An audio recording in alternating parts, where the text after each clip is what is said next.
I'm going to show you how to trim a piece of pottery. This is something that you would have thrown the day before, and you covered with a plastic bag, and you're now ready to trim away the extra clay. So to begin with, we need to make sure that this is centered on the wheel, and we do that by looking at these circles that are on the wheel head here, and we place our project as close to the center, and we can look at the circle that is around our project to see how close we're getting. Now the other thing that you'll do to figure out if it's centered is to slowly turn the wheel and find a spot on your project that you are going to be focusing on, and you can feel where it's touching and where it's not. Where it's touching and where it's not. So where it's touching, you can push away from that spot just a little bit. So I'm moving a little bit that way, and I'll start turning it again. The key is you want your finger to be touching all the way around without moving your finger. So it's off just a little bit right here. So I'll move back just a tiny bit. And that should be good. Alright, so now to keep the clay from moving while we're trimming away clay that we don't want, we'll take some chunks of regular clay, holding your project at the top. We're going to press down this other clay, and we're going to add clumps of clay all the way around our project. So the more you use, the better, but you just don't want to have the clay that you're putting on be so high that you won't be able to carve where you want. So I'm not going to be doing any carving way down there, so that's where I'm placing these workable pieces of clay that are just going to hold the project in place. So the tools that you'll be using are the loop tools. You could use the little miniature loop tools as well if you need to, but for the size project that I'm doing right now, I think this will be just great. So you always touch your project on the right hand side here, because you want the clay to come into the tool rather than being pushing against it. So if I start with this loop tool here, and start shaving away the clay, it's really best to make sure that your project is not really at a greenware stage, so more leather hard while you're doing this.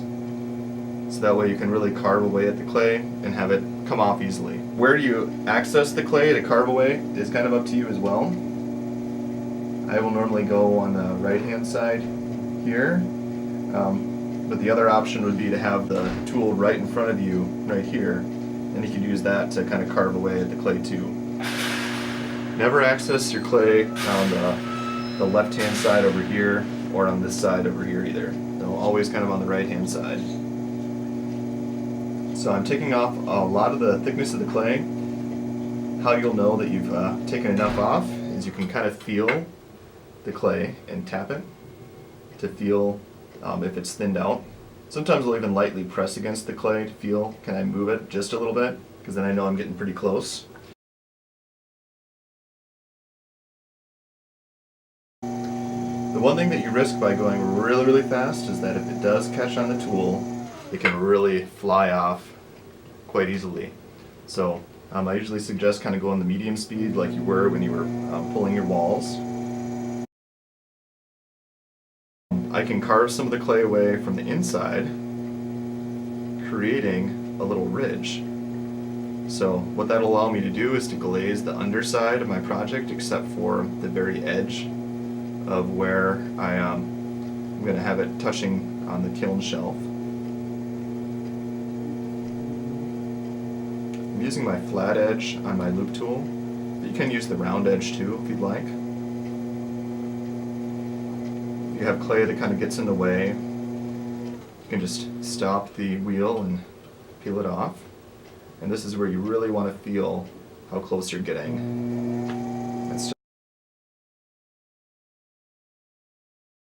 So after I've carved down to the thickness that I need, I'm able to press in the center here and move the clay just a little bit. I can take my sponge that's wet and clean up this edge. That way the clay is nice and smooth. can clean up the outside edge as well. If I wanted to, I could actually add in some lines and designs while the clay is upside down like this, if I cared about doing that on the bottom ridge. So I could use a needle tool, or I could use one of the wooden modeling tools and create some interesting lines. On the top, you want to avoid having really sharp edges up here, so this is how you can make that a nice rounded edge. Take away a little bit of the clay and then turn your tool as you kind of let it go around here.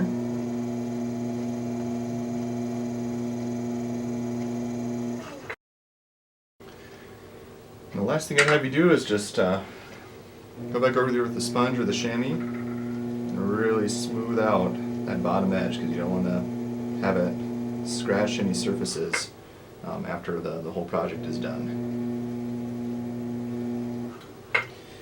Then we'll take it off the wheel. Some final touches on your project before you let it totally dry out would be to clean up any spots that you see on the project that look not so great. You can use a sponge or your hand. You can even, as your project gets into the greenware state or even the bone dry state, go back over the clay with a sponge to make it look really nice. Then you'll want to take your stamp and press it somewhere on your project